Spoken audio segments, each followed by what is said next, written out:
Kerby Anderson. Thank you for joining me. This is a live program today. Yesterday was a tape program because it was the day after the 4th of July. By the way, I hope you had a great 4th of July weekend. I certainly did, and saw a few fireworks.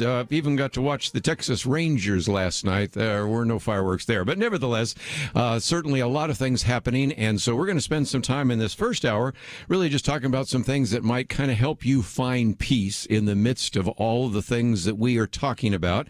Next hour, we're going to focus a lot of time and attention on a lot of news items that we have yet to talk about. But if you think about this, you go out into the world or you drive a car right now and you see people that are angry, they're frustrated. You run into a lot of people that are hardly gracious. And so we're going to talk a little bit about thankfulness, kindness, and mercy. And it's all part of a new book called The Peace Project, a 30-day experiment practicing thankfulness, kindness, and mercy. Matter of fact, if you got something to write with, you can put TKM. You'll figure that out in just a minute. And this is written by our good friend, Kay Wyma, who is in studio with us today, a mom, a blogger, a vodcaster, author of 4 different books. We've had her on talking about I'm Happy for You, Not the Boss of Us, The Peace Project, and many others. An individual we've had on the program before. She has held positions in the White House and Bank of America, lives in Dallas, and has been willing to come into the studio to talk with us today. It's so great to see you. Thank you for having me. Let's, if we can, help people understand the history of this. First of all, the endorsement by Ron Hall, who's been in studio with us as well. And, of course, we've talked about suicide, and he talks about that in the introduction to your book. And by suicide, you're talking the person suicide. I was going to try to explain that, but that was his name. Yes. He was a homeless man who later on became extremely successful. We've talked about the movie. We've talked about the book with him and a number of others, same kind of different as me and others. But again, this book is one that actually begins to help us think about the fact that we walk around, everybody seems angry, frustrated, anxious, very ungrateful, and there are a lot of things to be thankful for, aren't there? Yes, and just that forward, Ron was so nice to jump in, because even when I started pulling everything together for the book, I hope to get people involved that practice these things, that practice thankfulness, that practice kindness, and practice mercy. And of course, Ron was one of the first people, because that's how his whole story began, really was through acts of kindness that his wife Deborah was, or Debbie, he calls her Debbie. Yeah. She was a great friend of mine while she was here. Wow. So I still miss her. What a story. But it really was kindness that fueled all that they did in getting to know Denver. And what occurred from that is so significant. Like, life change was beyond what anyone could have imagined for both Ron and for Denver. And that's where these practices are so powerful in and of themselves. I had no idea what they would be like when you put them together. And so I bumped into it all one day, pretty much when I had a rotten attitude. So I guess, do you learn the best lessons when you I think so. have a sour attitude? Yeah, in a crowded street that you and I were talking about before we got on the air. But first of all, let's just mention you got 5 kids. Yep. And I love You're Not the Boss of Us, and I'm Happy, and Contentment, and a number of other books that you've written. And so even early on in this book, you talk about the fact, well, I've put my family through one more of these Kay Wyma experiences. Can you talk about that for a minute? I don't know why. I don't know why they stick around or even do it. So, but this one was sweet because my friends actually signed on before my kids did. And then I asked them, because they're young adults, their ages are 22 down to 14. I do have a 14-year-old. But it was one of those things that when I was met with the idea of practicing this and wondering what would happen to you if you did it, if you can get a kid involved in that, you're going to get the raw material, and because you can't fool a kid. And that part's been so interesting, Kerby, even on the other side of women and men that have come alongside this project, even over the last month and a half. It's been out for a few days. And to hear what little kids, there was a gal that was doing a book club that texted me and said her 8-year-old daughter was going into a soccer camp, really having a crummy attitude, getting out of the car, going into it, which after a few days, she realized when one of the kids was being mean to her, a friend of hers was being mean to her. And she picked up the book that was picked up the Peace Project, getting out of the car the last morning. She said, I was reading Kay's Peace Project last night, this 8-year-old, hilarious. And she said, I've realized realize that this friend of mine, something not good might be going on in her life, and I could probably be nice to her, realizing that she's being mean to me because something isn't great in her own life. And that's where mercy comes in, and the power of mercy, which isn't about being a victim. It's really about coming at relationships and rehumanizing moments that are so dehumanizing by bringing into the conversation in our thoughts and in our actions compassion and grace. Again, not to have someone walk over you, but to be able to function from a place of wholeness. And that's what's been so powerful in this book. Is a privilege to talk about it because it is not my story. I mean, this isn't my idea or coming at it from me. It was barreled upon us, and it has transformed our lives. It's hard to use a different word other than transformation. And I think that that's a fair word to use because of who it is that's behind it all. Kay Wills Wyma with us. And again, we have information about the book on the website at pointofview.net. Came out in May. Probably you'll be able to find it in your local bookstore, published by our good friends at Revell. But at the same time, if you can't find it, it's available in paperback and Kindle. And I thought we just might for a minute also talk about how this could ultimately be an answer to some of the tensions we see. Mm-hmm. Next hour, I'm going to be talking about racial division and tension and victimology and all sorts of issues of privilege and all the rest. But sometimes there is a sense in which we need to explain to people, no matter what your race is, people are going to be rude to you. People are going to be angry with you. People are going to misinterpret what you're going to say. People are going to make you feel like you live a very terrible life. And yet most of the people in the listening audience have a lot to be thankful for, don't they? I would say everybody has something to be thankful for. And I think that's why the Lord can say to us, in all things, be thankful. And not in a Pollyanna sort of pretend like nothing bad is going on, but even in unsettled moments, to be able to tick through those things that we're grateful for actually brings life into it. And that's where we were always floored at how these practices rehumanize what culture has dehumanized, because so many of these labels that we put on each other or even ourselves is actually objectifying a human being. And human beings matter. People matter and are of the greatest worth. We are the only part of creation that is the Imago Dei, which means created in the image of God. We are the ones. People are the ones that He has declared a masterpiece. People are what He says, I know you by name. I love you. I see you. You are chosen. I call you sought after with a capital S and a capital A. And if we can lean into these things, even in the smallest encounters, you actually get beyond what we fight against each other and come alongside each other rather than against, simply as human beings. And it's so powerful if we can get to that place where we see there's more going on in someone's life than what you can see on the outside, and you treat them with dignity. It's so significant what we can do.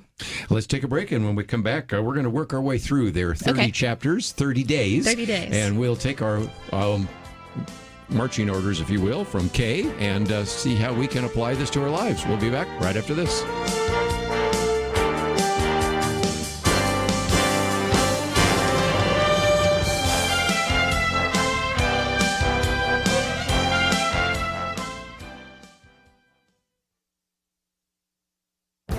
This is Viewpoints with Kerby Anderson.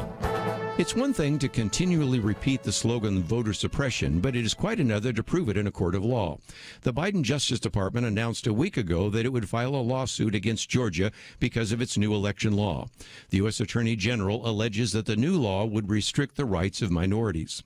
The complaint alleges that recent changes in Georgia's election laws were enacted with the purpose of denying or abridging the right of black Georgians to vote on account of their race or color. That's quite an allegation. Now the attorneys will have the difficult task of proving malice and must explain why asking for a photo ID or having regular voting hours is somehow trying to suppress voting. In past Georgia elections, critics said that asking for a photo ID would suppress votes. It did not.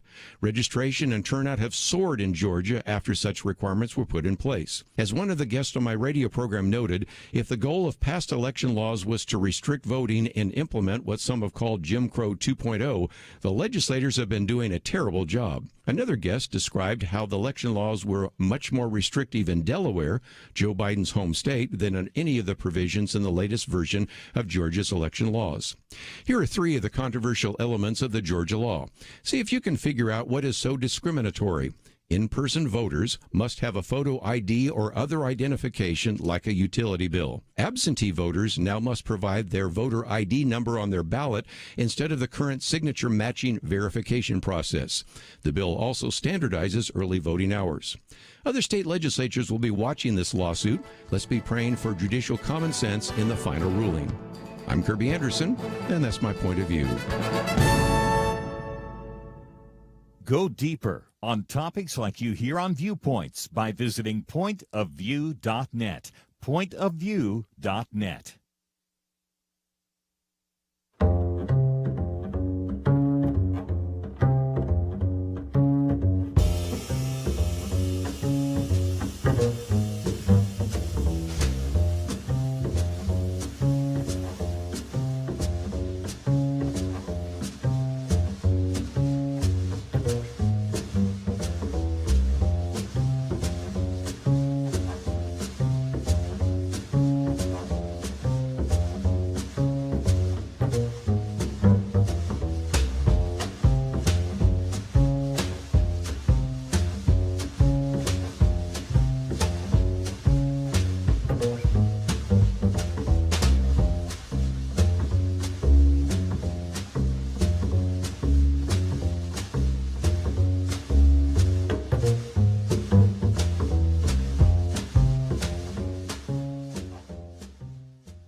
You're listening to Point of View, your listener-supported source for truth. Back once again, Kay Wyma with us, and if you'd like to join the conversation at any point, feel free to give us a call, 1-800-351-1212. But I suspect most of you might want to sit back and take some notes, and you might even, as I said before, write down T, K, and M, and I'll explain a little bit more of that in a minute.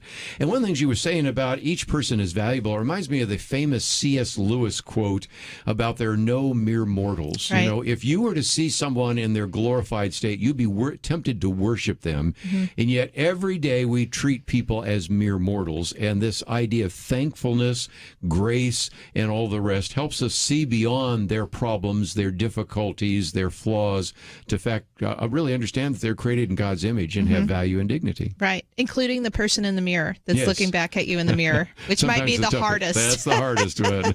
Yes. Okay, let's talk about Soul 30 before we get into some of these days, because that's another aspect, and you've basically tied that to something else people are probably familiar with. Yeah, so when this all started, it really did start with a bad attitude. I was coming home from a carpool, and I have a group of ladies that meets at our house on Tuesdays for Bible study of all of all things. I walk in and I'm getting coffee together, and I go to the fridge. I pull out a jug of milk, to have milk. There's nothing in it. And then I look at the second jug, pull it out, and equally nothing in it. And I had a moment going, really? Because that's what happens in our house. Yes. Cereal boxes with nothing in the cereal boxes. Why would you put it back? I don't know. And so I had that moment of going, so I go get in the car to go to the grocery store, because everybody has a grocery store in their neighborhood. I start to back out of our driveway. We do side drives, and this big black pickup truck, rude, it's like rude rage maybe. Yes. Or road rude, its way toward me. And I was just like, seriously? And he was forcing me to back down. And I had a moment of going, it's morning. This is our road. Everybody's being so rude to me. And I look up as I'm backing down the street, and there's sun is coming through the clouds, and it was so beautiful. And without really thinking about it, I was like, what am I doing? I'm in a car. It's air conditioned. It's a summer day in Texas. Like, I'm going to a store where there's refrigerated items, and people actually might even say, hello, Kay, because I go in there all the time and know the people. And in that moment is when I started to breathe again, because that's what happens when you get your eyes off of whatever moment is stealing from you, and you look up, you physically can breathe. And I didn't realize in the moment that I was ticking through things that I was grateful for.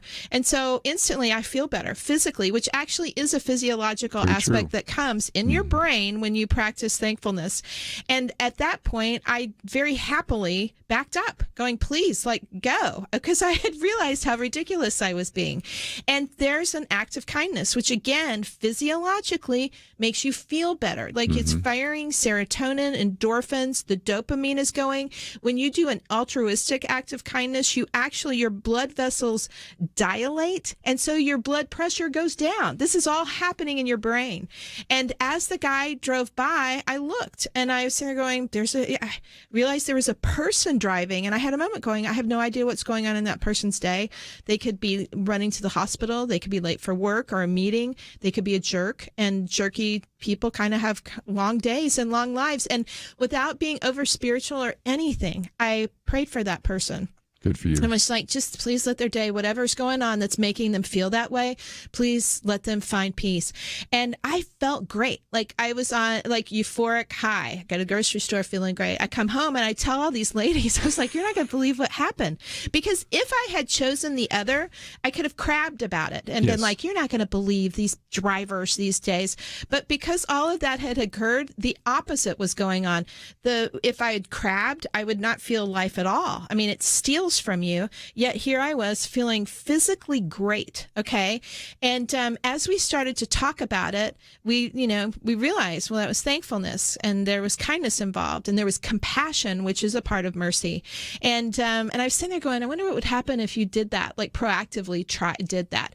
And that's where we hit the Soul 30. Cause around these parts, people will do a Whole 30 diet. Like if you were going to change something physically, you would do a diet of sorts. And I was like, what if we did a diet for our thoughts that really isn't a fast, but more of a feast? Because I'm telling you, you're giving these things out, but tends to be the case in God's economy, you're giving and it doesn't deplete you of anything, which is usually what occurs. It's actually filling you, and it actually transforms your neural pathways, which is what I found to be the most fascinating aspect of the whole thing. And that's a lot of what's in the book, is kind of looking at each one of these practices, asking the question like, what is thankfulness? What is kindness? What is mercy?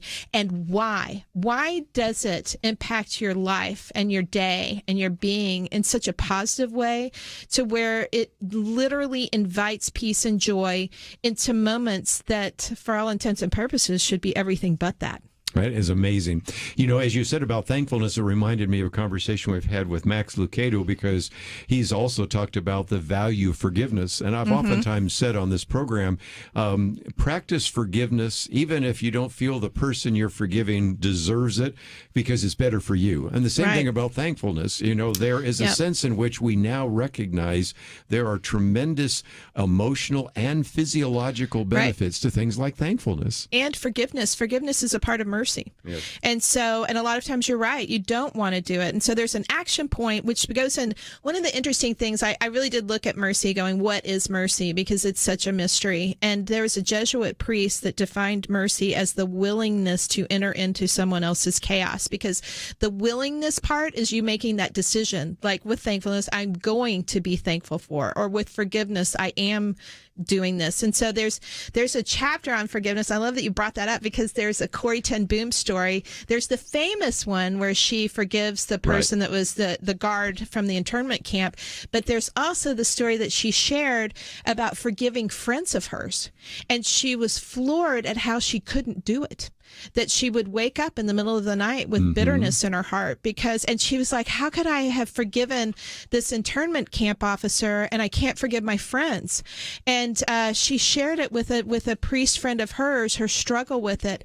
And he said that often in things like forgiveness of long-term relationships, there's a lot of hurt that's involved in it. And it's like ringing a bell. And when you stop ringing the bell, it's still swinging slightly. Yes. So there's still reverberations. And so even in that, he was telling her, give yourself grace to understand that when you go into these harder issues with people that have long-term, long relationships, you might have reverberations. So stick with it, because the forgiveness is the gift. And she knew it, and she had to fight for that. And a lot of times we do fight for it. And I think the key is that we fight from a place of willingness, and the willingness comes from a place of wholeness, where we know that our significance has been settled. And again, one of the situations also is you don't expect anything from a Nazi soldier, so you just, that's the way they are. Maybe that's part of it. But you but also with a expect friend, your friends to, it's kind of like, I expected better from you, and you didn't necessarily live up to any of the expectations, and I'm maybe even frustrated by the fact that you're a hypocrite because you claim to be a friend, you claim to be a Christian, and you act like somebody not all that different from some of the soldiers that I remember from the concentration camp. Well, and I think that that's the case probably in all of our relationships. And a lot of times people don't know. They don't realize that they're doing it. And still there's that issue in a relationship where you do want it fixed and you do want it, you want peace to enter in. And that's where we found in the willingness aspect of this and the choice part to be able to go to these places where the Lord, take it back and go, why? Get to the why. Why is this hurting me so badly? Why are these relationships hard to enter into? And a lot of times, if you can genuinely answer that question, you'll hit to a place where you can say, I feel unseen. Like I feel like I'm unseen. I'm afraid of getting hurt. I'm afraid of being discarded.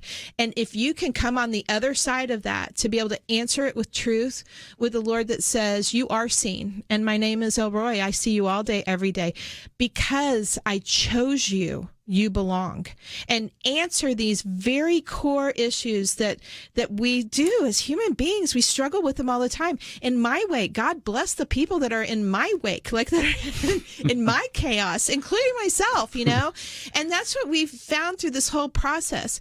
Even starting something as small as that truck barreling forward, that's a tiny act of compassion.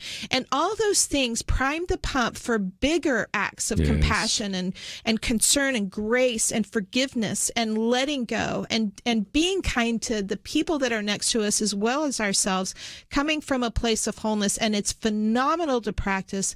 The peace is undeniable, and it's the shalom peace. It's not like the peace out man. This is the wholeness, the completeness. And I heard the other day it described as harmony, which what a beautiful description of shalom. That is so good. When we come back, we're going to talk about how to structure the book, because you have a whole section called Alongside, and then you have a section which says TKM. Have you practiced these particular elements? And we'll work our way through a couple of those, especially thankfulness and kindness and mercy. So we'll continue our conversation as we talk about the Peace Project right after these important messages. Having civil conversations about important issues seems to be harder and harder. Various media outlets tell people what they should believe, why they should be outraged, and getting people to actually think, well, it can be difficult. Whether it's the gospel, tax issues, social policy, or just about anything else, you need to have solid information and clear thinking to address the hard issues. You need God's truth applied. And that's what you get in less than 2 minutes with Point of View's Viewpoints Commentary, a daily resource to help you be informed and think through the things we need to be talking about. It is free and will arrive in your inbox each day when you visit pointofview.net/signup. Sometimes we know we should say something, but we're silent because we're not quite sure what to say.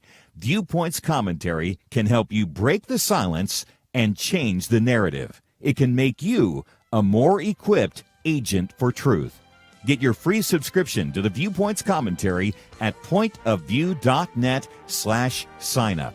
Pointofview.net/signup. Point of View will continue after this.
are listening to Point of View. The opinions expressed on Point of View do not necessarily reflect the views of the management or staff of this station. And now, here again is Kerby Anderson. We'd like to join the conversation, 1-800-351-1212, talking about the book, The Peace Project, but let me also point you to kwyma.com, and it's WYMA. And of course, you don't have to even remember that because it's on the website, pointofview.net. Of course, we have the Moat blog, Mostly Ordinary, Always Together, yes. As well as the information about the book. And of course, they can get the book from you, but again, you probably will be able to find it in your local bookstore. Published by our good friends at Revell, which is a division of Baker Publishing. 200 plus pages, 30 chapters, which we'll get into. First of all, let's talk about the website, because there's just all sorts of other great material. And if people want to follow your blog or the vodcast and all the others, what can they find when they land there? Well, it is a little bit of everything. I do. It's such a privilege walking alongside together, because then that's a lot of what it is. From a video podcast, we have a little Peace Project podcast that we're working on right now with people that have practiced these terrific thankfulness, kindness, and mercy. And then I do, like, of anything, I think I like Instagram. So come on over to Kay Wills Instagram and just join in. As a matter of fact, we have a link up there. I was looking at it right now. Plus, it also has an Instagram feed at the website. So yes. We have a link to your Facebook page. We have a link to your Twitter, Instagram, all the rest. But all you have to do is go to pointofview.net, and it's a full service. But just before we get into some of the specifics, the way you've structured this is very helpful for an individual. But I do know, Kay, there are a lot of people that are looking for a small group study. Right. And so each one of the chapters, day 1 through 30, has a section, a wonderful story. Then you have a thing called Alongside on thankfulness, unexpected benefits, which we just talked about a minute ago. And then you have a section, How have you practiced? What have you learned? And there's a place to write in, and it has TKM. So you're looking at thankfulness, kindness, and mercy. Yes, the whole idea was to try and do this for 30 days. And I mean, even if you did it for 1 or 2 or 5, whatever you do is great, because I know that can seem like it's a lot. I don't have room to add something to my schedule for 30 days, but this really is something that will give you a lot more than you give. And the key, I think, to writing it down at the end of your day, just like taking notes. There is a spot at the end of each day. Each quote chapter is a day. And it helps you use your senses to be able to see it, to feel it as you write it down, so that we can hopefully remember it. Because the whole key of this, even on the Soul 30, was spending 30 days actually caring for your thoughts, like your thought process, and even deeper, just hitting our soul. And the reason why so much of this touches our soul is because it's aligned with the greatest commandment, which I had not realized. Sitting there with the ladies in the living room as we discussed the first day that this kind of happened, like, wow, when you do thankfulness, kindness, and mercy, something genuinely impacts you. We quickly realized that thankfulness is love the Lord your God with all your heart, soul, and mind, because my eyes are not on myself. They're actually on him. And then love others as you love yourself. And that's not like a narcissistic, be obsessed with yourself, but actually possibly treat yourself with kindness and grace and mercy. And when you write those things down, you get to see it. And believe it or not, you'll forget. And it's so nice going back and going, oh, yes, I remember this. I always ran out of space. I started even doing it on my phone, on the notes sections of my phone, because I wanted to be able to see it and to be able to have it with me. And my kids actually did the same thing. And like I said earlier, if a kid is doing this, wow, I mean, you can't pull one over on a kid. And it brings in peace, I think, mostly because our eyes aren't on ourselves and we're actually serving someone, getting outside of ourselves and being able to serve someone. And so each chapter is a day. It is not Tolstoy. So it's not very readable. It's very readable because it's just the stories that go along with us practicing it. But I also am a huge fan of science. I want to know the why. And so I do look through that and ask the questions. Why does this work? What does this mean? And include stories outside of our own too. And especially the alongside were the ladies that walked it with me, and they are just raw. I mean, not every day has an alongside, but almost every day, where they genuinely say, I had no idea but this is what happened to me. And even, for example, there was a sweet gal that shared at the office that there was a person in their office that just was really hard to get along with. And something had happened to her that morning interacting with this person. She walks up on the rest of the office who happens to be talking about this person. And in that moment, because she had TKM, thankfulness, kindness, and mercy on her mind, she didn't. She didn't talk about the person. She thought, here's my chance to actually have compassion on someone that everyone else is talking about. And she walked away. And even in that walking away, she had a lightness to her being that she knew would have been different if she had very legitimately participated in that conversation. She wouldn't have felt light, but she did. And she just really, she's cute because she would wake up in the morning and go, what is Mercy going to do for me today? That is so good. Let's talk about the order, TKM. Right. And first of all, you say thankfulness is where you start, but you also have this wonderful quote that I've felt for some time, and that is, a nation, we're just starving for the lack of gratitude at a time when we are more blessed than any generation in history. Yes, for some, and maybe it's just the discontent. Like, you open the news and you get to see everything you should feel terrible about. I don't know what it is, but we definitely have an overload of these are the things going wrong. And so why not in the moment be able to call out what's going right? And that's, again, it's not like a Pollyanna thing. Even in the unsettled moments, you can find something for which to be grateful for. Again, going back to that rude truck, he wasn't doing anything nice. There wasn't really anything phenomenally great going on in that situation. But even in that, it was easy for me to realize I am in a car. Like, I'm driving a car in an air conditioned car. It's so hot outside, but even if I'd had to walk, I could walk safely down my block, and it gives you life, which is why it's worth fighting for, which I think is why the Lord continually says, in all things be thankful. He even says it in Philippians, where the beautiful peace is, and the peace of God, which guards our hearts and souls, that it begins with thankfulness, okay? Because it's for you. And so it primes the pump to be able to do any of the other things, because you genuinely start to breathe. So today, if you're stuck, if you've got a lot of bad stuff going on that is legitimate, if at all possible, just right now, just for a second,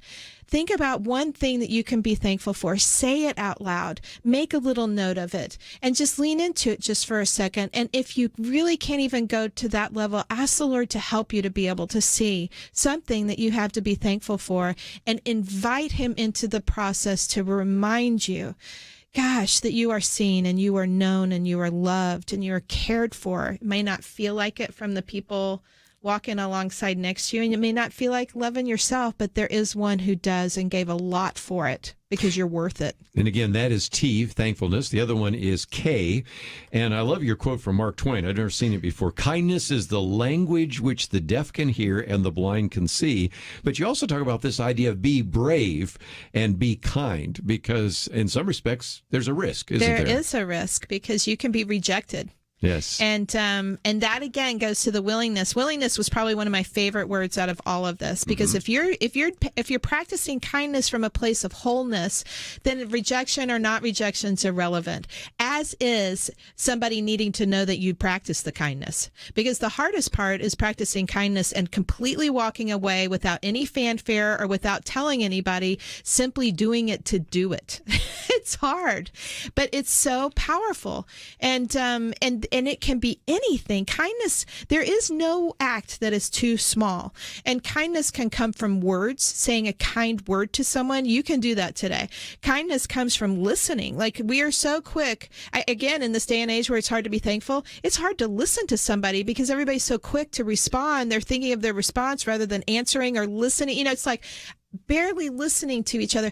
To listen to someone is one of the greatest acts that you can do. I mean, think of yourself. Like, when was the last time someone listened to you, And I'm so grateful for y'all listening to us, speaking of.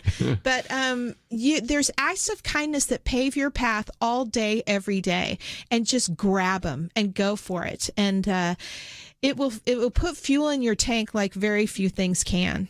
You know, one of the things we wanted to do here, Point of View, is to do more positive things, and that's certainly what we've been doing this hour. So we've talked about thankfulness and kindness. We'll come back and pick up the idea of mercy.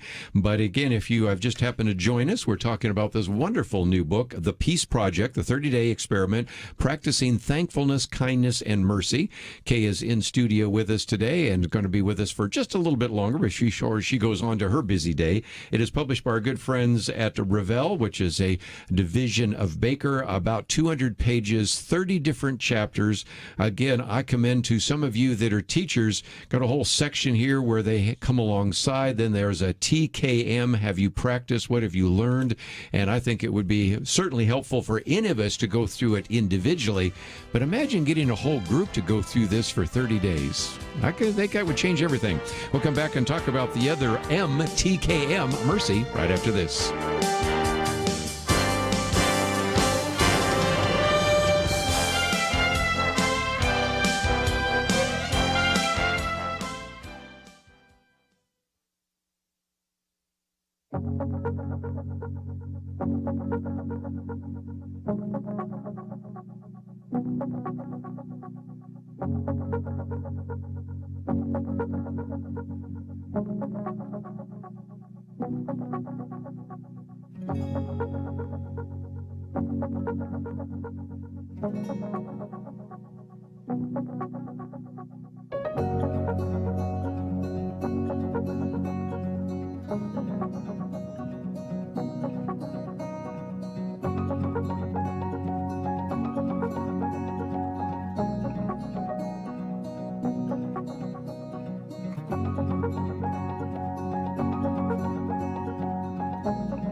Now, back to Point of View, your listener-supported source for truth. Back for a few more minutes. Let me just mention as a program note, next hour we're going to get into some of those issues in the news. Hopefully I won't depress you, but if nothing else, that's why we're encouraging you to learn a little bit more about thankfulness, kindness, and now mercy. It is all part of the book, The Peace Project, a 30-day experiment practicing thankfulness, kindness, and mercy. Kay is in studio with us, and you call this mysterious mercy. And whether we talk about mercy or grace or a number of others, that is one of those issues that we need to practice on a regular basis. And once again, Kay, we've had people that have hurt us, offended us, abused us. So there are all sorts of opportunities to act with mercy. There are. And I think one of the things, always begin with the definition, which we talked about what the Jesuit priest said, as far as the willingness to enter into someone else's chaos. Right. And mercy also is titled as practicing forgiveness or compassion on someone that can harm you. And we added, including yourself, because I do think the hardest person to have compassion on is yourself for some reason. And it is the part that's so mysterious, is that it is very deep. This is the part where you get to the soul level. And again, I think the reason is because these aspects of mercy that actually compile mercy are things that aren't of ourselves. Left to ourselves, I'm not sure we really do have compassion. I don't think we have patience. I don't think we have forgiveness left on our own ability. And I think the reason why these are mysterious is because you're actually tapping into the essence of the Lord's power within you. And there comes why I think the peace is so significant, because it's almost like experiencing God, because you go to this level that is actually very far outside of yourself, because we're prone and probably wired to consider ourselves ahead of anything else. It goes with that fight or flight, like we've got to stay safe.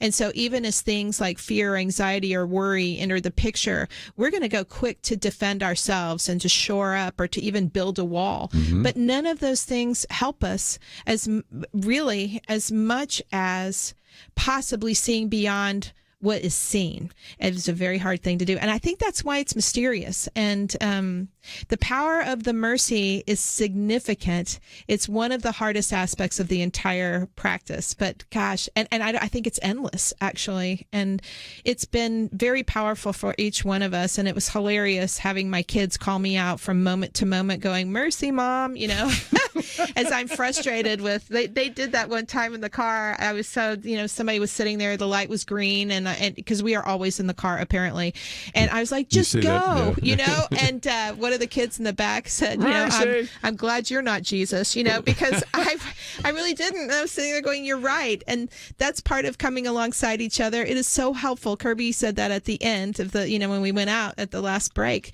that doing this with other people is actually very helpful. I think so. Because doing it by yourself, it does, it's okay and it's great, but being able to talk through this with other people is so significant, even to be able to see the things that you can't see in yourself. One of the things I want to pick up on, you talked about entering into their chaos. You have a chapter on settling the unsettled. Yes. And it was interesting because you talk about, and I've had this happen before, where somebody says, "How do you describe your life?" Unsettled. Then the same day you have somebody else say unsettled. You go, "Okay, I'm starting to see a theme here." Right. And in some respects, this has been the most unsettling year for a lot of our listeners that they've ever experienced. I know nothing about the Wyma household, but I suspect it's been somewhat like that. And so, first of all, we have a pandemic, and then we have a lockdown, then we have racial tension. Then those of us that live in Texas had Snowmageddon, and right. And just after a while, it's like everything externally is unsettled, and then if you look internally, it's unsettled as well. And so you talk about trying to settle unsettled. Talk about that. Yeah, and unsettled feels like something. It feels like you can't breathe. It feels like, and there's almost, the unsettledness is in a hum right now, because I think so many people have built up like just the energy to be able to exist through this last year. And you're right, all of those things, and including a strange political environment. I mean, we had a lot of forces coming at us that were unsettling, let alone the fact that we had to stay in our homes, let alone the fact that you go into any store and it's like, do I wear a mask? Do I not wear a mask? Am I offending somebody or am I not offending somebody? And this undercurrent, even driving today on Central Expressway, we know what traffic is. Like, we know what it is, but no one's been driving in it. So it's a new thing, but it feels like it's not new. And then nobody really knows what to do because this isn't feeling right. And so to be able to out that and say, this is unsettled, and then what do I do in the moment is is the challenge. And so even the other day, I was going into the grocery store, walking in the parking lot, and someone honked at me. And which is, driving honking is one thing, but as you're walking, I was like, what in the world? And because we had been doing this, I instantly thought, there's more going on in that lady's day than what I know, and really legitimately thinking she's probably not used to driving. I in that same parking lot the next day, someone had not put their car in park, and I know it's because they just had so much on their mind. We go out to the parking lot, and their car had backed out and hit the car behind them, and so people have a lot on their mind. And so in that moment in the parking lot, I was like, she's got a lot on her mind. Let it go into the grocery store, and here's what can happen as you practice thankfulness, kindness, and mercy. I go in through this crowded grocery store, which again, people are sort of unnerved because they're not used to it. That's right. And I get to the deli line, I get my number, I wait in line with everybody else. I look at the person next to me who happens to be the lady that honked at me, which because I had let that go in the parking lot, I genuinely could see her as a human being standing next to me without like, oh, you rassafrassum, whatever, And the deli guy calls my number. We'd both been standing there, and I could feel her sigh next to me, and her shoulders drooped, and I looked, and she had no number. She'd forgotten to get a number, which clearly should have said to me she did have a lot on her mind that day. For sure. And so I had margin in my day, and I very happily turned to her and gave her my ticket, which she refused. Because there you go with the be brave part. Yeah. You very well could be rejected, which most of us would do and go, oh, I don't need it. I'm fine. I'm okay, which is what she did. The very coolest thing is the deli guy was watching all of this. And so I go to hand him my number. He takes my number and serves her. And so the moment was so beautiful. And that's humanity at its best. That's pausing in these moments of unsettledness. That's not giving as much as it takes, Call it out. Set it aside. Bring truth into the moment. See the people walking alongside you, because she needed to know that she was seen. She needed to know that she had worth. And that's what's happened when you do an act of kindness, when you are merciful. It does the most simple thing ever, and that communicates to the person next to you, you are seen, you have worth, and you do belong. And it's beautiful. And again, the book is entitled The Peace Project. If people would like to follow your blog and learn about all the things that you are doing in the blog, follow you on Instagram. Of course, we have all those links on our website at pointofview.net. But you can go to Kay Wyma, W-Y-M-A, kaywyma.com, and you can also get a copy of the book there and interact with you. And perhaps some would like to have you come and speak and talk about the Peace Project and some of those kinds of things. Yeah. So it is always great to see you face to face, and it is great to see another one of your books. Let me mention some of the others. Not the Boss of Us, I'm Happy for You, and so many others that you have published over the years. So you're a good friend, and thank you for being with us today here on Point of View. Oh, thank you so much. And of course, thanks to your listeners for tuning in. Well, let's, if we can, take a break, and I hope you will practice thankfulness, kindness, and mercy. Keep that in your mind, because we are going to talk about a few things. Actually, some of it's going to be fairly positive next hour, but we are going to get a couple issues in the news that you need to know about.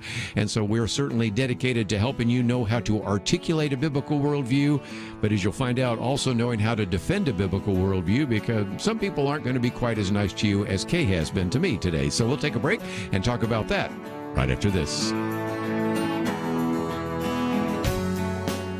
We live in a digital generation.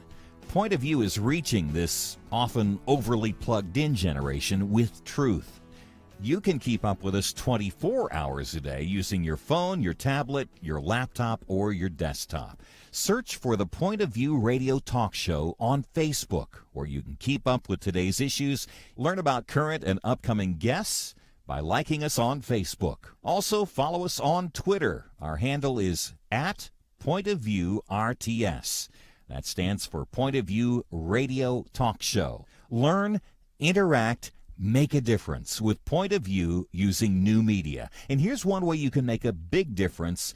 Help us increase our reach by spreading the word among your friends. Share a Facebook post. Tag us in a tweet. With enough joining us to plant seeds, we'll see a tremendous harvest. Come on, it only takes a minute. Search for Point of View Radio Talk Show on Facebook, at Point of View RTS on Twitter, and subscribe to the Point of View Radio Talk Show channel on YouTube. Learn, interact, share. The Point of View Radio Talk Show. Point of View will continue after this.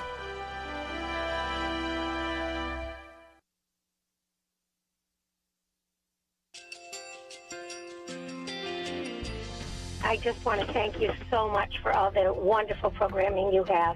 You're just absolutely fantastic. I recently started listening to Point of View, and I really found it interesting because of the different subjects you cover. Thank you for that. I really appreciate everything that you do in keeping us informed. Thank you, Kerby, for everything that you have been doing. I appreciate all the work that you're doing, advocating for the Word of God. Thank you so much. Point of View, I think, is absolutely necessary because it's a Christian perspective, a biblical worldview perspective, and receive very current, up-to-date information about what is really going on, week to week in our culture, which is changing so rapidly, and yet it's morally sliding backwards. Yeah, I'm just, first of all, I thank you guys. Y'all's program is wonderful, and enjoy it every day. I learn so much every time I listen to it. Point of View Radio Talk Show.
Hi, this is Kerby Anderson. You know, each day we take on the tough issues and provide a biblical perspective to them. The topics we cover are wide-ranging.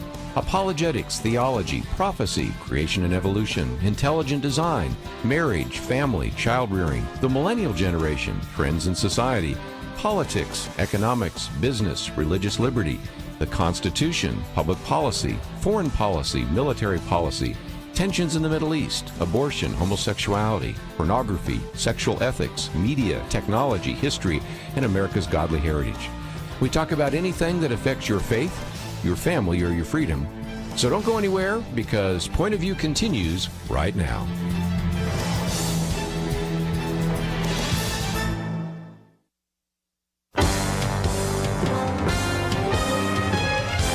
Across America, live. This is Point of View.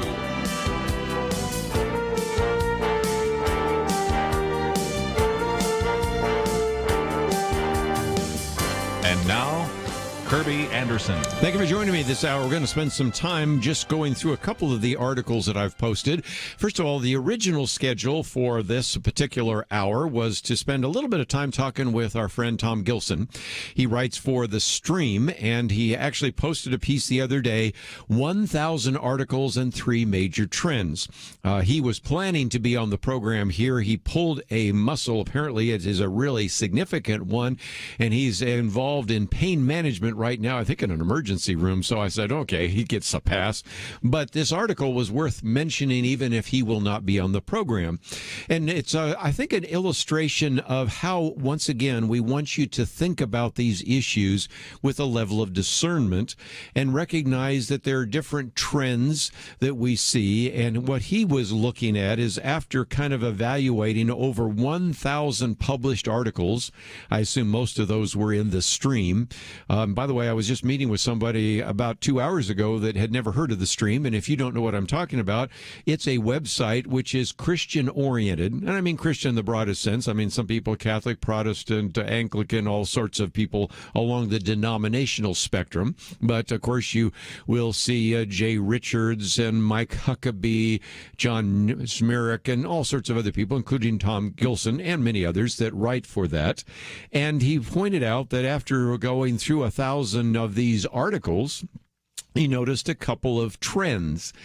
And I thought it was interesting because I thought, boy, 1,000 articles, that's pretty good. And then I was thinking, wait a minute, I write a commentary every single day. And if you think of 5 a day, 5 a week, and then 52 weeks. That's about 260 a year. Now, there's some repeats that I run, so maybe a little less than 250. But I guess about every 4 years, I have written 1,000 commentaries, and I've been doing that for more than 12 years. So is that 3,000? So, you know, they kind of add up after a point in time.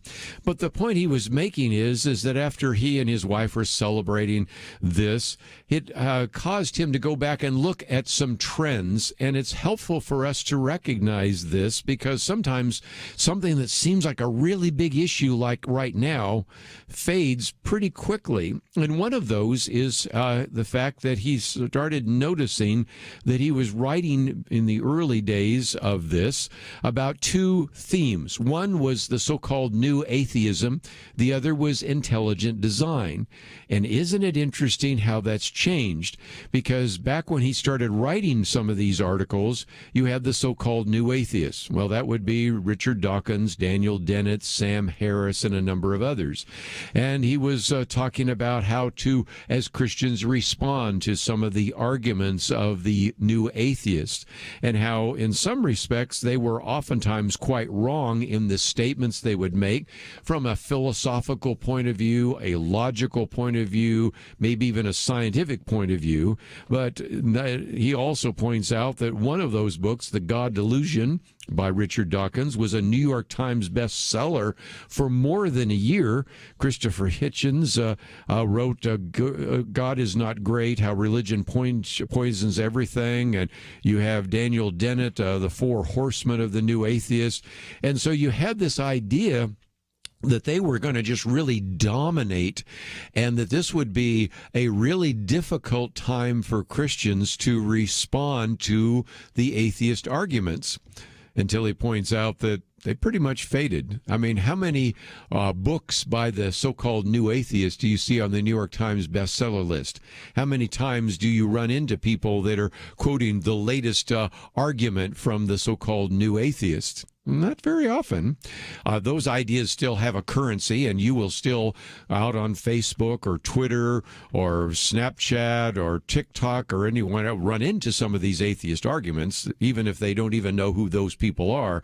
But it was really interesting that his reflection was that one time this looked like this huge force coming against Christianity, and yet you don't necessarily see that as much as you did, say, a number of years ago.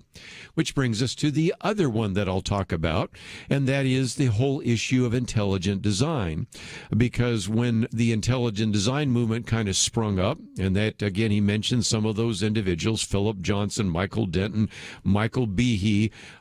He doesn't mention in that first section there by some of the other people, but even talks about how the mainstream media and even mainstream biology came across them. There was the case in front of Dover, Pennsylvania in 2005, a court case, and how the various scientists were referring to intelligent design as a science stopper, a ploy to put creationism into the schools, or Stephen Meyer always hated this one, creationism in a cheap tuxedo, or a cheap suit. And so, again, he talks about how there was just this incredible attack on this idea of intelligent design. Looked like it was kind of just fading away. There wasn't any chance that people talking about intelligent design would be well received. And then by the time you get to his fourth page, he talks about the fact that you have some of these Nobel laureates that have actually endorsed some of the things that have been written by the Discovery Institute. You might remember the conversation we had first with Dr. Ray Boland, then later with Stephen Meyer about the book Return of the God Hypothesis, 3 scientific discoveries that reveal the mind behind the universe. And you, I think, can maybe come to a conclusion that I have before. There are these intellectual and even academic fads that surface for a while, and some of them are looking like this impregnable force that is going to actually demolish Christianity and Christian faith. And then sometimes they fade off a little bit. Or you can see the whole establishment, whether it's the media establishment, the academic establishment, the scientific establishment that comes against Christianity, and they look like they're going to completely destroy a particular idea like intelligent design. And then, as he says, you track some of these trends over years, and you begin to recognize that maybe not so case. He says there's no tracking of trends at all with Jesus. He's the same yesterday, today, and forever. That's Hebrews 13. He is the King eternal, to whom be honor and glory forever and ever. 1 Timothy 1:17. And so he acknowledges at the end, maybe there were 1,000 articles. It's kind of a milestone for him. But he also recognizes, as I think we should recognize, that sometimes they don't necessarily have the staying power and the lasting power that Christian values have had and the Christian gospel have had. And so I thought it might be an encouragement to you. The article that is the first one listed there, 1,000 articles and 3 major trends. And speaking of 1,000 articles, how about 1,000 tongues to sing my great Redeemer's praise, is how he ends that. And just a reminder, they didn't even know he couldn't join us today. The lesson we should learn is sometimes what seems like this really devastating argument against Christianity, or this trend or this fad, may end up just being a fad. And if we kind of look at this from a broader perspective, have a larger time window, maybe we can sometimes see what God is doing and also see the value of mounting very good concrete arguments to ultimately defend God's word. Let's take a break, though. We have a lot more to cover, and we will do that right after this.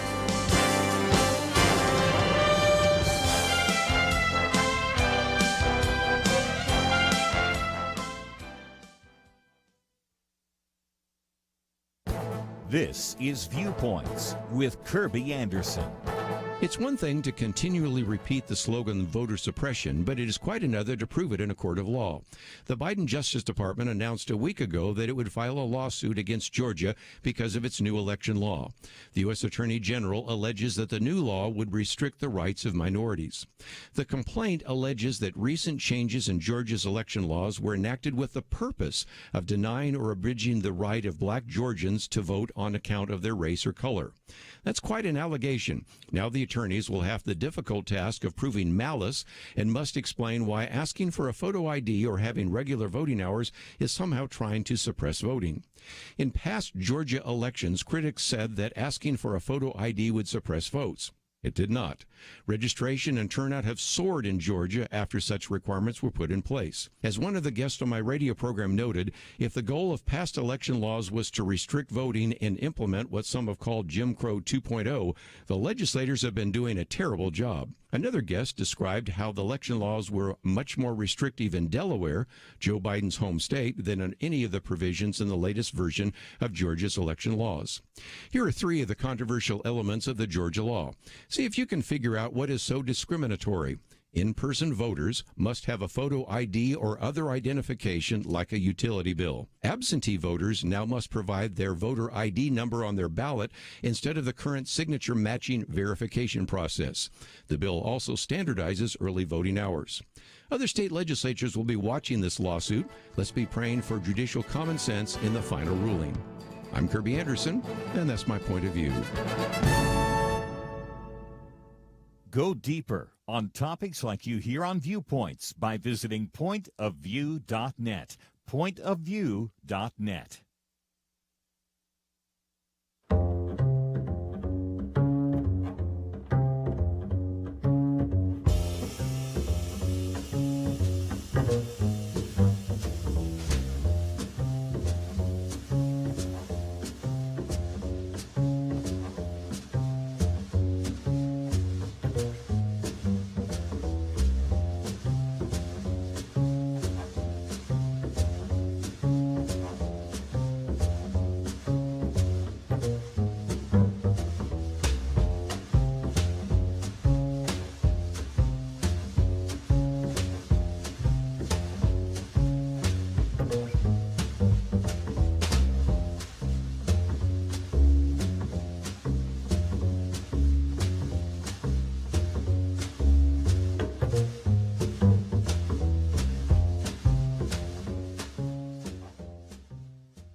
You're listening to Point of View, your listener-supported source for truth. Right, once again, if you'd like to join the conversation, feel free to give us a call, 1-800-351-1212. Thought I'd get to a couple of other quick issues before we cover another article that I've posted, and that is so often you've heard me talk about the need for us to have discernment. And Brad Slager the other day has a very long piece. I'm only going to use two examples from that, but it illustrates again that if you only read the headlines of a story, or even you look at the story itself and don't ask some fundamental questions, you're going to come to the wrong conclusion. And what he does early on, and then he expands it to many of the others, is talk about some of these stories where conservatives or Republicans are blamed for something that is much broader than actually is being expressed. And a good example of that comes from our friends at the New York Times. And that is, they immediately spend some time talking about the Supreme Court decision we talked about last Friday.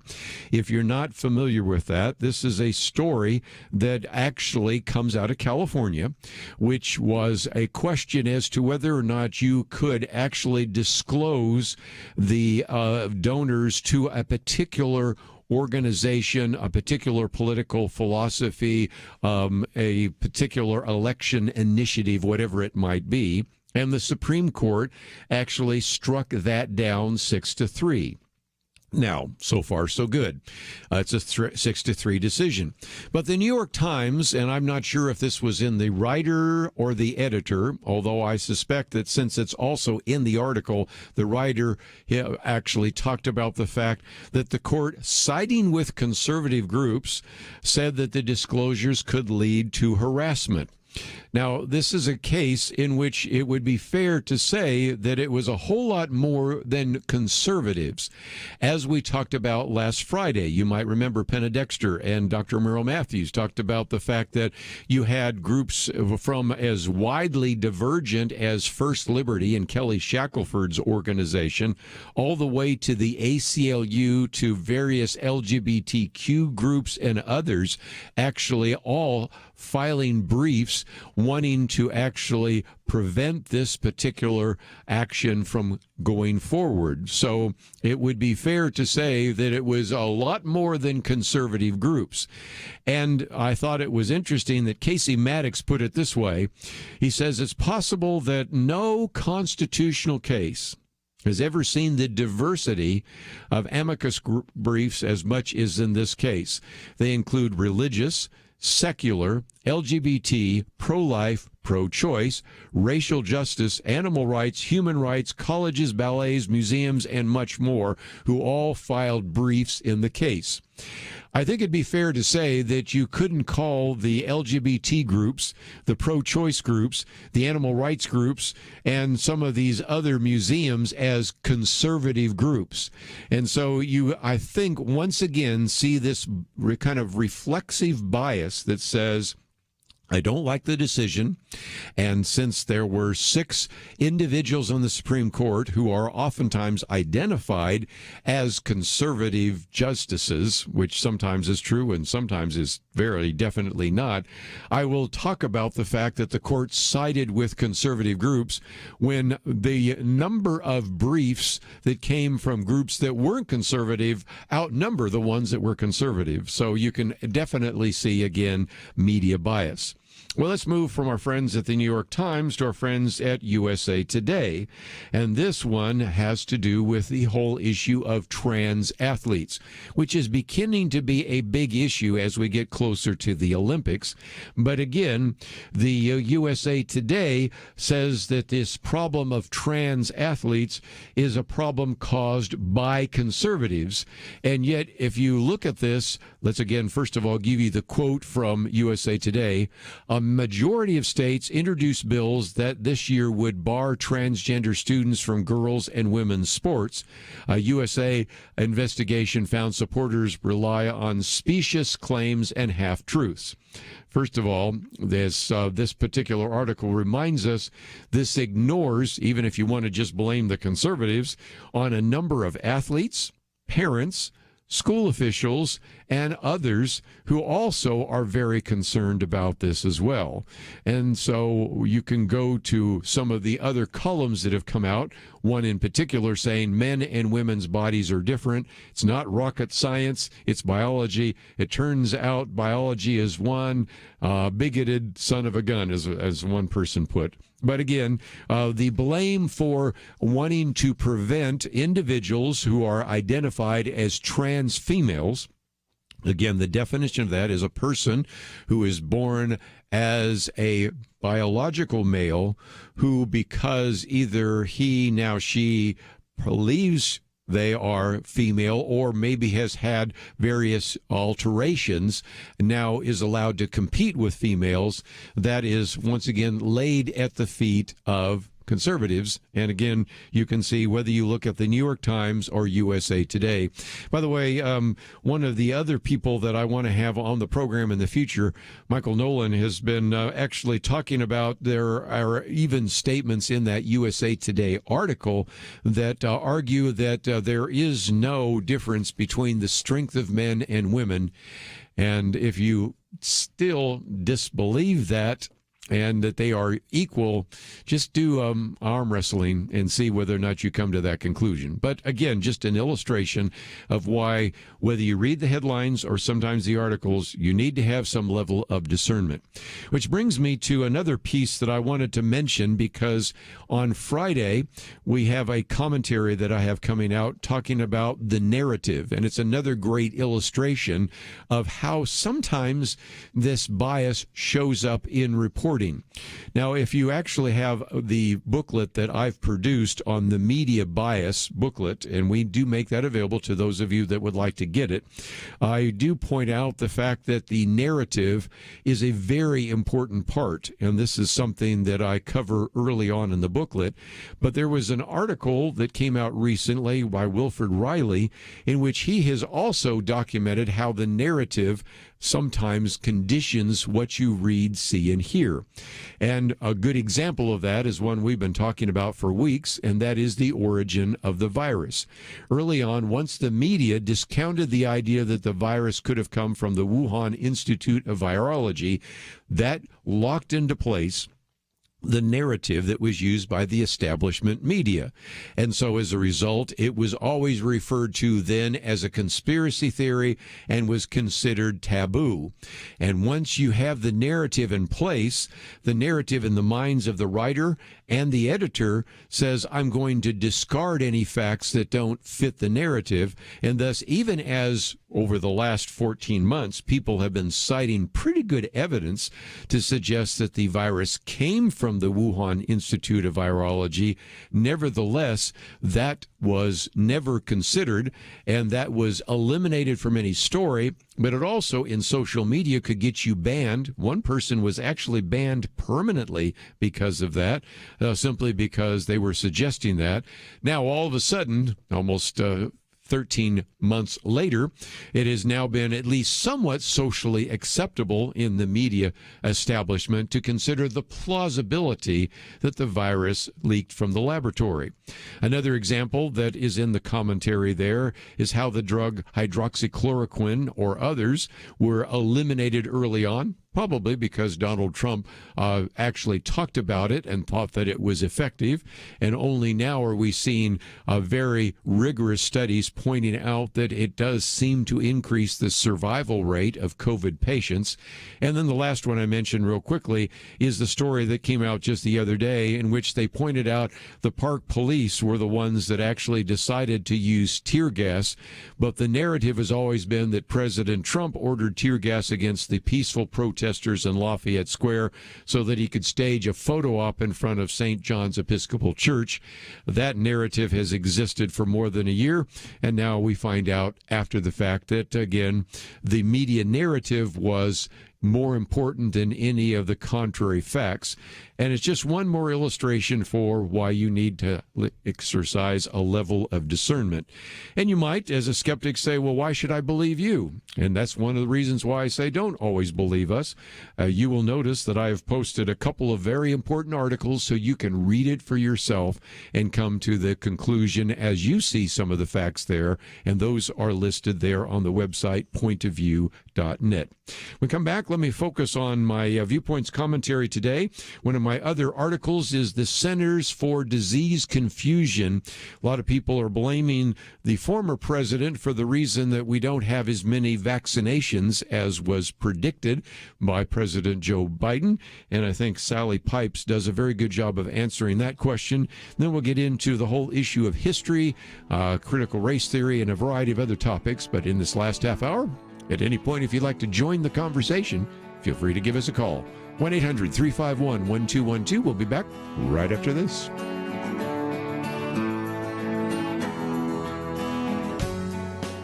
Having civil conversations about important issues seems to be harder and harder. Various media outlets tell people what they should believe, why they should be outraged, and getting people to actually think, well, it can be difficult. Whether it's the gospel, tax issues, social policy, or just about anything else, you need to have solid information and clear thinking to address the hard issues. You need God's truth applied. And that's what you get in less than 2 minutes with Point of View's Viewpoints Commentary, a daily resource to help you be informed and think through the things we need to be talking about. It is free and will arrive in your inbox each day when you visit pointofview.net/sign-up. Sometimes we know we should say something, but we're silent because we're not quite sure what to say. Viewpoints Commentary can help you break the silence and change the narrative. It can make you a more equipped agent for truth. Get your free subscription to the Viewpoints commentary at pointofview.net/signup. Pointofview.net/signup. Point of View will continue after this.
You are listening to Point of View. The opinions expressed on Point of View do not necessarily reflect the views of the management or staff of this station.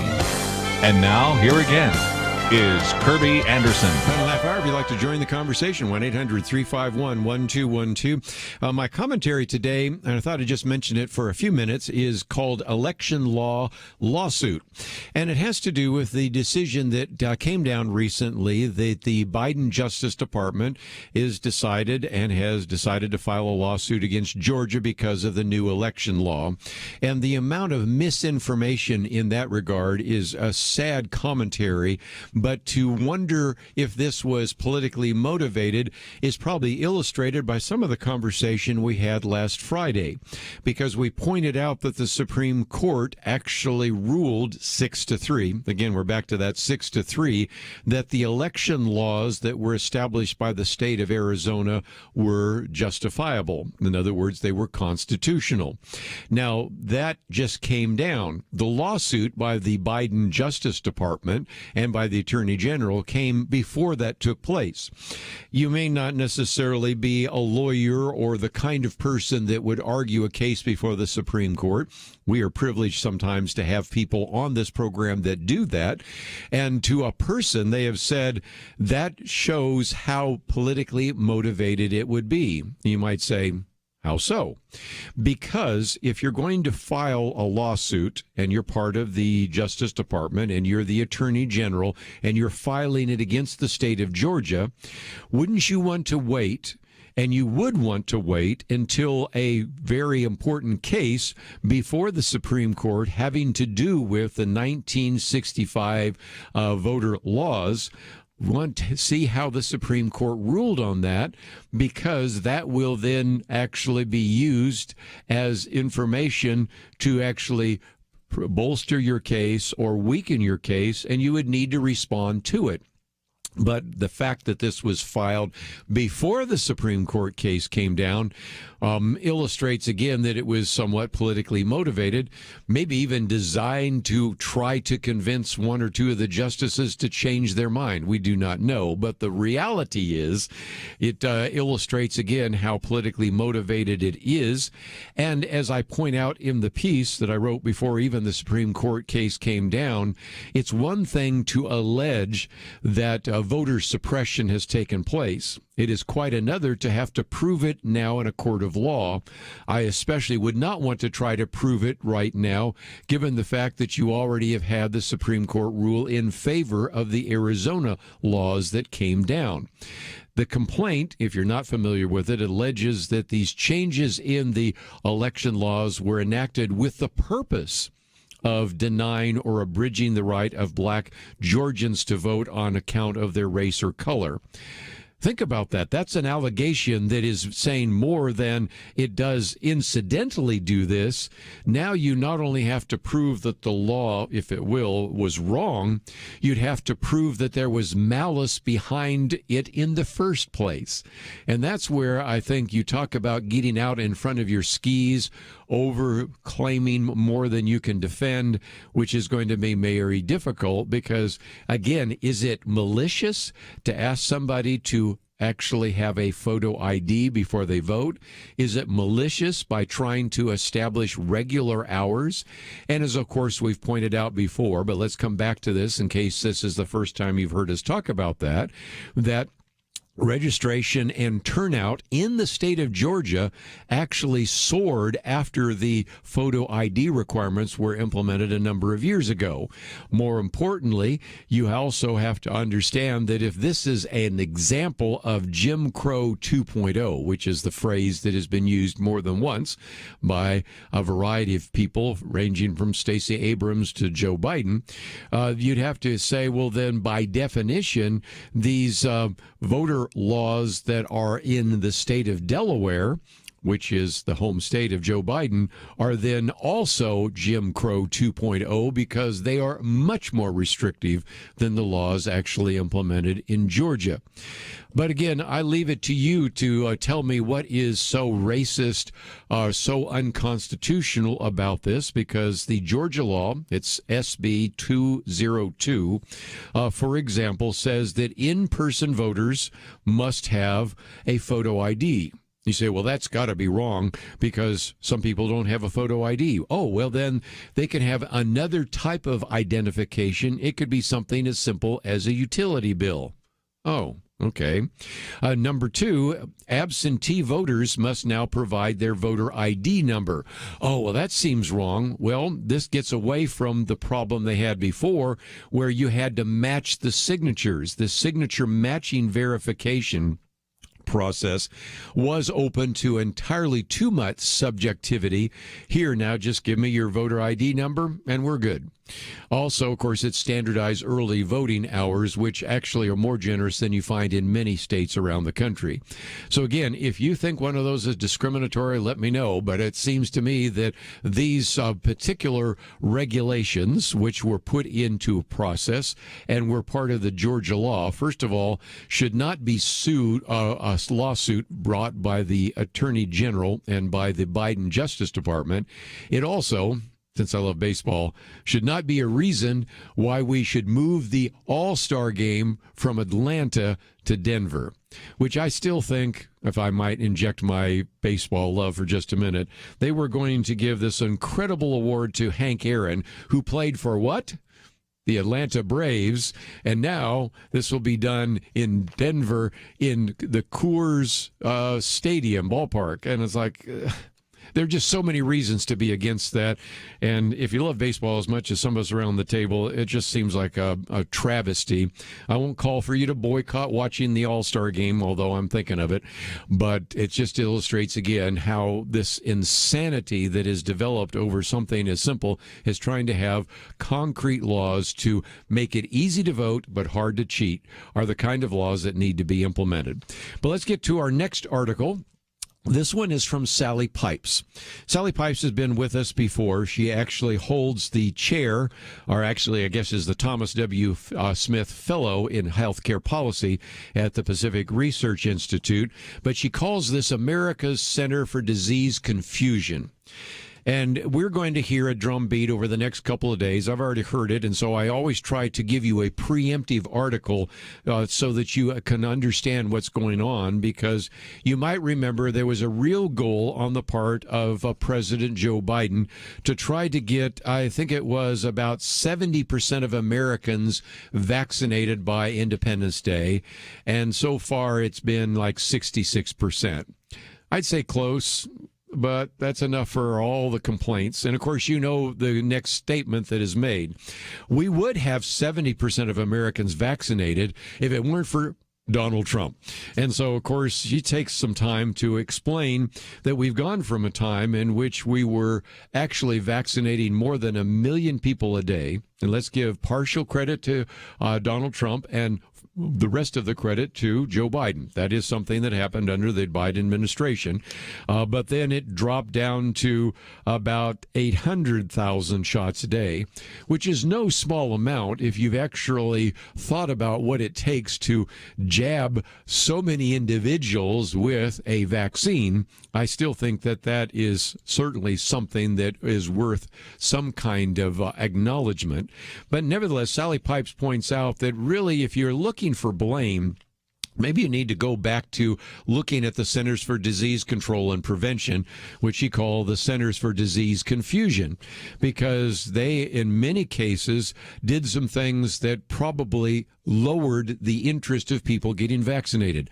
One of those she mentions is the decision to pause the Johnson & Johnson COVID-19 vaccine distribution for 10 days because of the risk of blood clots. At the time, I pointed out the risk was less than 1 in a million, not minimizing that. But by doing that, you can look at all sorts of polling data that shows that more than 40% of unvaccinated Americans say their biggest concern about being vaccinated goes all the way back to the decision to pause the Johnson & Johnson shots because of blood clots. So that is certainly one of the cases. If you want to go back even further, she points out that in April 2020, when the virus was killing 1,000 Americans a day, the Centers for Disease Control declared, quote, "You do not need to wear a face mask." unquote. And so then all of a sudden changed their mind, saying you need a face cloth cover. And you can see that the constant back and forth, part of that might be due to Donald Trump. He's not been in office now for pretty much almost 6 months. And to say that he's the reason people aren't getting vaccinated, and since he was the one that actually pushed forward the vaccinations in the first place, I don't think really stands the test of any kind of scrutiny. And so that's why I wanted to post this article, because over the next couple of days and weeks, we're going to hear we don't have as many Americans being vaccinated, and it's all Donald Trump's fault. Well, we'll give him a little fault. But a lot of it has to do with the Centers for Disease confusion. And that confusion has not helped us. And we'll take a break, come back with more right after this.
Now, back to Point of View, your listener-supported source for truth. Back for a few more minutes, and I thought I'd close today by talking about history for just a minute.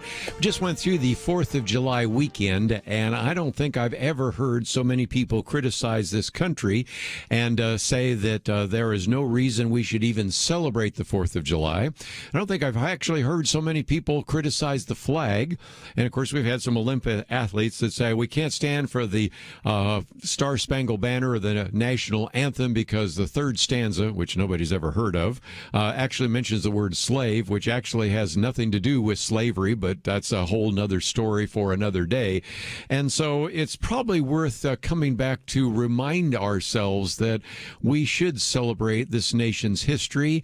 And while we celebrate its history, we also recognize there's some very dark chapters in American history. And I've talked about those before. Slavery, the Indian Wars, and much more. But this has been something that has morphed into a desire to completely erase history, because if you really want to change the society completely, you need to erase history and you need to foment a revolution. And so one of the articles that we've posted here really is by Peter Van Buren. We have to face history no matter how hard we try to erase it. And he uses an example that really resonated with me, because when I went to Georgetown University, I lived in Falls Church. Well, it turns out Falls Church, which is one of the sort of bedroom suburban communities in Northern Virginia, decided that they want to rename some public schools. Well, we've already seen the tearing down of all sorts of statues and things of that nature. Matter of fact, he talks about some statues even in New York that are being torn down for the wrong reasons. But nevertheless, let's focus on these two, because they have decided that they want to rename George Mason High School and Thomas Jefferson Elementary School, because they want to cancel those individuals. Now, you might say, well, what about George Mason? Well, first of all, let's give George Mason his due. If you've ever been to Williamsburg, you've probably been through his home. He is a founder. He was a delegate to the Constitutional Convention. He was the author of the Virginia Declaration of Rights. And just the other day, when I was speaking, one at an event in the Hope Center, another one in my own Sunday school class, I actually read through that section of the Virginia Declaration of Rights and realized that essentially, and Thomas Jefferson admitted this, although ideas that are found in the Declaration, we hold these truths to be self-evident, that all men are created equal, they are endowed by their Creator with certain unalienable rights, that among these are life, liberty, and the pursuit of happiness, is almost a direct quote, with slight modification, from the Virginia Declaration of Rights. That's enough right there. But then George Mason also is the one that pushed forward the Bill of Rights. Matter of fact, he's probably best known by a lot of Second Amendment advocates as a man that gave us the Second Amendment, along with, of course, the Bill of Rights.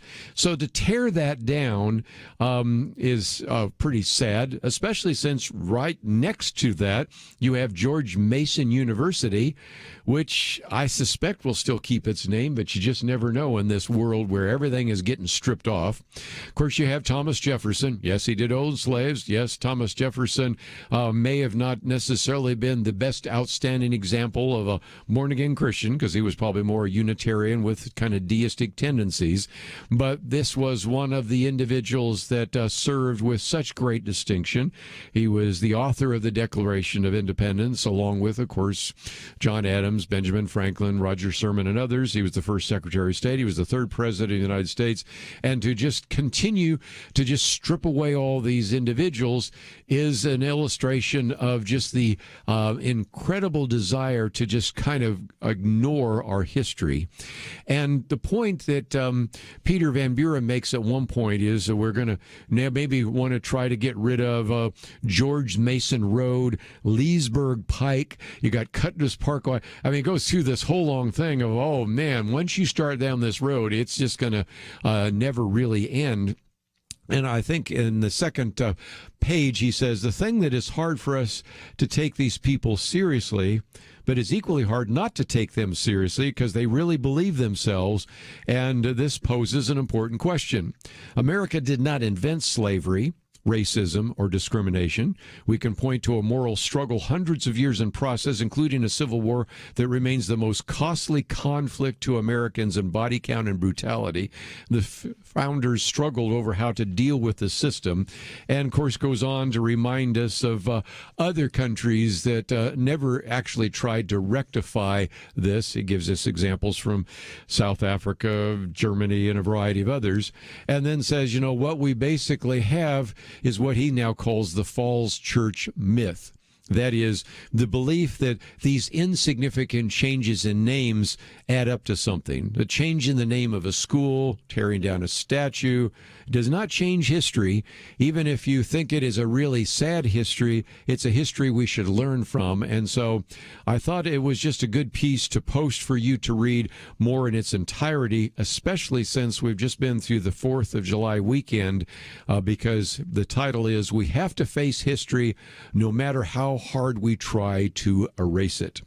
But just before we end, I thought I would also mention something, and that is yesterday in USA Today, Christopher Rufo, who we've quoted quite often in terms of critical race theory, posted a piece in USA Today. And so we have posted that. I just added that an hour or two ago, and thank you, Karen, for doing that, because some of you say, I just don't kind of get what this critical race theory is all about. So he has a whole section to define it. And I'll just read it real quickly. Critical race theory is an academic discipline that claims the United States was founded on racism, oppression, and white supremacy, and that these forces are still in root of our society. Some supporters of critical race theory claim that it is merely a lens, arguing that race is a social construct and that racism is systemic, not individual. But this is a strategic retreat that fails to grapple with some of its more controversial concepts. Critical race theory reformulates the old Marxist dialectic of oppressor and oppressed, replacing the class categories with the identity of categories of white and black. And the basic conclusion is the same. In order to liberate humanity, society must fundamentally transform through moral, economic, and political revolution. And then goes and gives all sorts of examples from California, Missouri, New York, Oregon, and you can read that in its entirety. And then talks about the fact that state legislatures worried that children will be indoctrinated into this are trying to prohibit these lessons in public schools. And he argues that that's a good idea. This is the one place where I might disagree with him, because I don't think legislatures are going to do a very good job of prohibiting that. I believe in the First Amendment. Teachers are free to teach what they want, but I think it could be handled in a better way at the State Board of Education. I live in the state of Texas, and in the state of Texas, they have what are called TEKS. What is TEKS? TEKS stands for Texas Essential Knowledge and Skills. These are things that must be taught in order for us to believe that we have an educated citizenry. And I think that's the place to address this issue of critical race theory. Let's let the school boards deal with it in the local schools. Let's let the State Board of Education deal with it, and maybe leave the legislature out, because I still believe in a First Amendment. Even if a teacher teaches it, I think it's wrong to teach it, but let's just mandate the kind of teaching that needs to take place. I think we'll be a lot better off for all of that. So again, lots of great material that we've posted, and I would encourage you, since we haven't had a chance to cover all of it, these articles are there for you. You can print them out. You can send them to other individuals. You can post them on your Facebook page or your Twitter feed. You can photocopy multiple copies, hand them out in a Sunday school class. You can educate you and the people around you, because you are the individual that can have the greatest influence in those people's lives, and we want to equip you and empower you to make a difference in your sphere of influence. So go and take these and use them effectively. Most importantly, I want to thank Andrew and Steve for their help behind the scenes. We look forward to seeing you tomorrow right here on Point of View. We live in a digital generation. Point of View is reaching this often overly plugged-in generation with truth. You can keep up with us 24 hours a day using your phone, your tablet, your laptop, or your desktop. Search for the Point of View Radio Talk Show on Facebook, where you can keep up with today's issues, learn about current and upcoming guests by liking us on Facebook. Also, follow us on Twitter. Our handle is @PointOfViewRTS.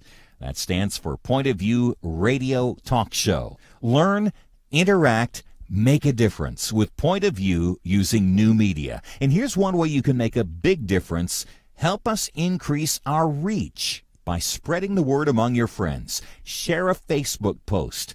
Tag us in a tweet. With enough joining us to plant seeds, we'll see a tremendous harvest. Come on, it only takes a minute. Search for Point of View Radio Talk Show on Facebook, @PointOfViewRTS on Twitter, and subscribe to the Point of View Radio Talk Show channel on YouTube. Learn, interact, share. The Point of View Radio Talk Show. Point of View is produced by Point of View Ministries.